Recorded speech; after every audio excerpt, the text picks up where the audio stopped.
Hello. Welcome to the Southeastern Overread Services customer overview of the eRAD Evolution PACS portal. This portal should be used when sending studies, when wanting to review study status, or when wanting to see finalized reports. Here we are at the customer login page. You get your username and password from Southeastern Overread Services by calling the office.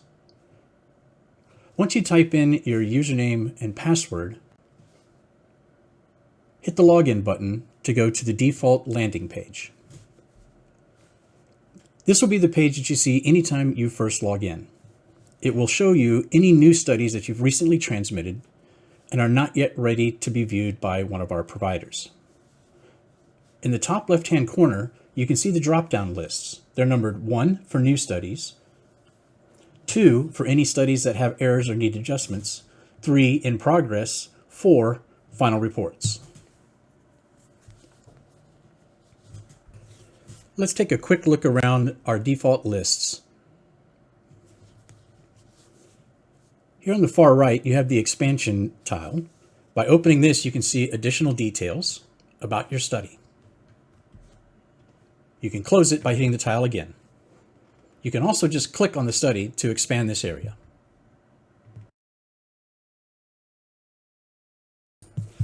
Let's take a look at the way we can quickly view our images after they've been sent. Simply clicking on this 4 squares on each study will open up the overlay. You can see the thumbnails right on your screen. You can click on a thumbnail and you can change the sizes of the thumbnails right here.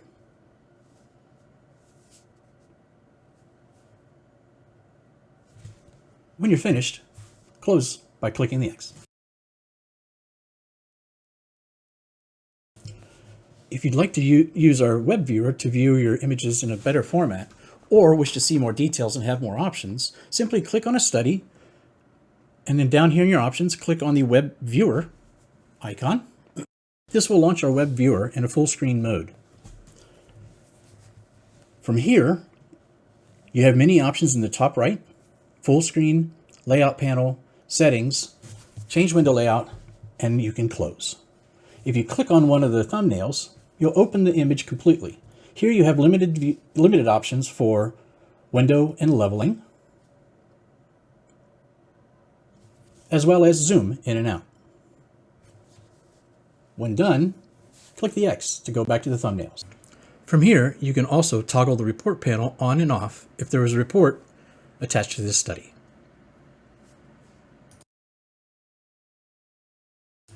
One of the nice features about our new portal is you can have multiple work lists open at the same time.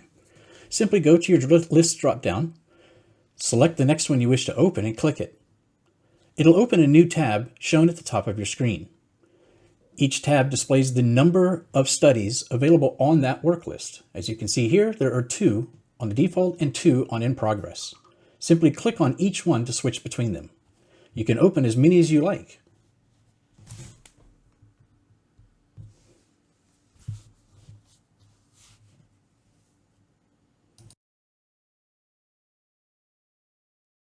Once you're on the new studies, or your default, use the pencil edit to bring up our edit study screen.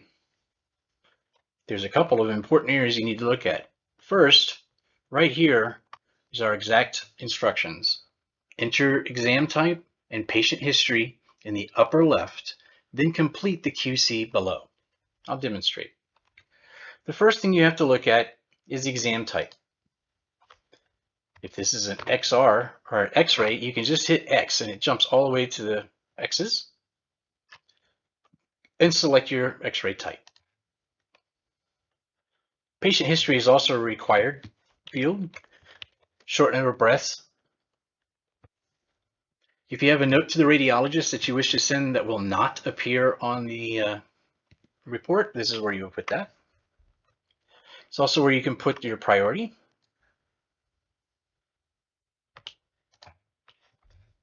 Check your study date, your session number, technologist, patient name, patient ID, date of birth, sex, referring physician, and once that is completed,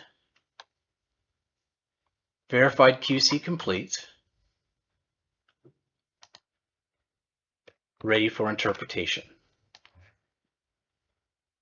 and then hit the Save button. Notice that the study goes away. It's now moved from the New Studies to In Progress.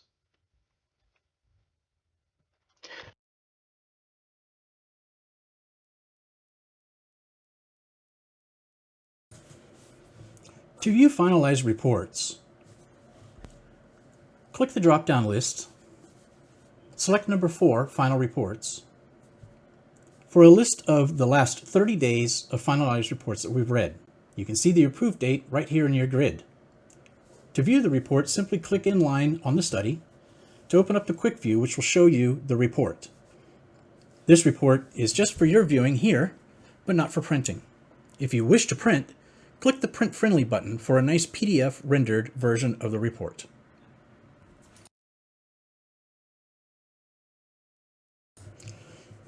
To view reports older than the last 30 days, simply click on the lists, again select Final Reports, and from here we'll change the date filter.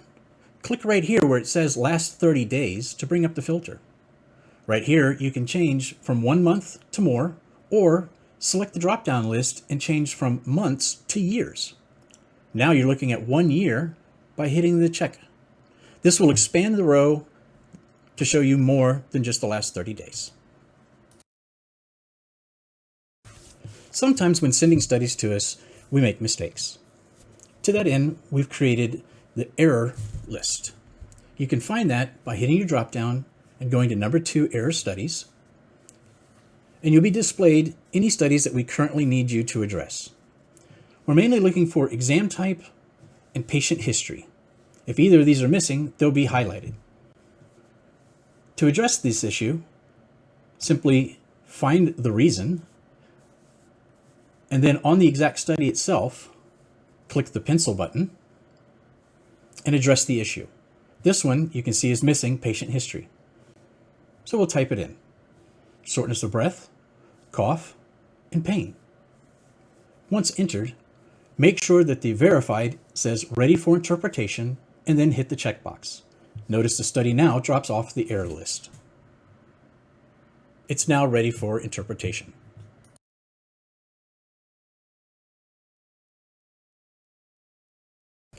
By default, our PACS portal shows 20 studies per page.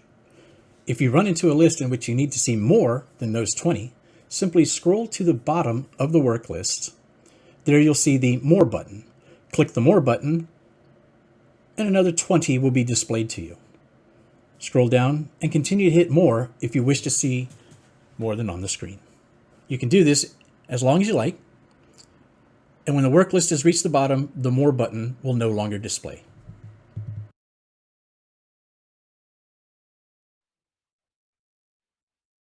Here I'm going to use the global search to look for an accession number.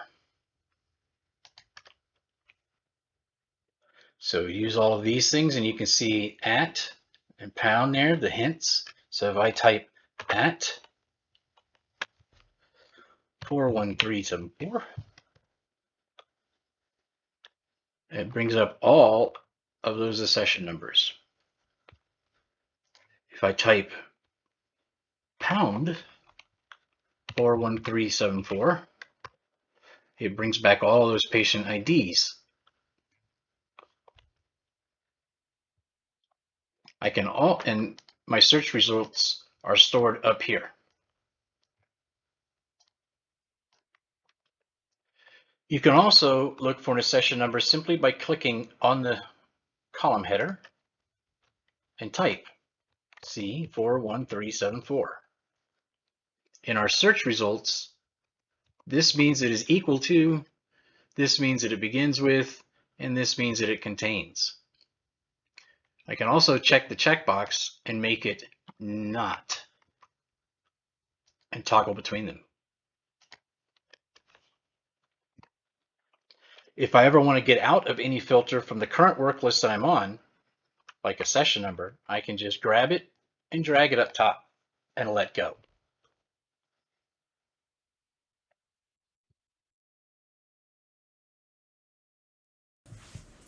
Often when you send studies, you may have to split them. In order to split a study, find the study that you wish to first split, and then use the split tool on the menu bar here. This is going to bring up the accession number. Type in the new accession number that you want for the first set of images, and then press the plus button, and type in the second accession for the second set of images. Note, you have to have at least 2 accession numbers before you can begin splitting. Once those are done, open up the image, the series, click the thumbnail, and then click plus next to the accession number you wish it to go to. You can open all of the series images here to make it easy. Select the thumbnail and press plus again. Continue to do this until all of the images have been assigned to one of the 2 new accession numbers. You can see that they're color coordinated, red for these 2, and blue for this accession number on these 2. If there are any report objects associated with this particular study, you'll also have to tell it where you wish those to go. Click on the report object checkbox and select the accession number where it should go. Once complete, the checkbox in the right-hand corner at the bottom is available. Click check, and now you'll see that the study begins to work, and you can hit the refresh button in the top right of your work list once it's complete. The study has now been split and is ready to be read, or ready to be QC'd. You can QC it just like any other normal study.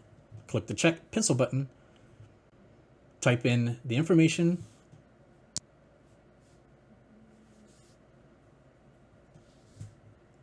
and then hit the check button. You'll see now that it's been updated to the correct information.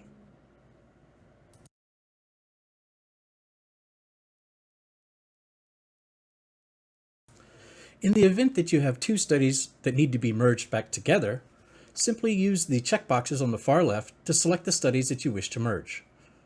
Select the first one and the second one, and then use this icon to merge the studies back together. Clicking there will bring up our merge screen. You'll need to select the primary study, which is where all the demographics will stay. Once you've selected the primary study, select if you wish to keep the reports or not, if there are any reports already associated with this set of studies, and then hit the checkbox in the lower right-hand corner. This will begin the merge process. And once it's done from merging, you can click the refresh button and see the finalized merged study.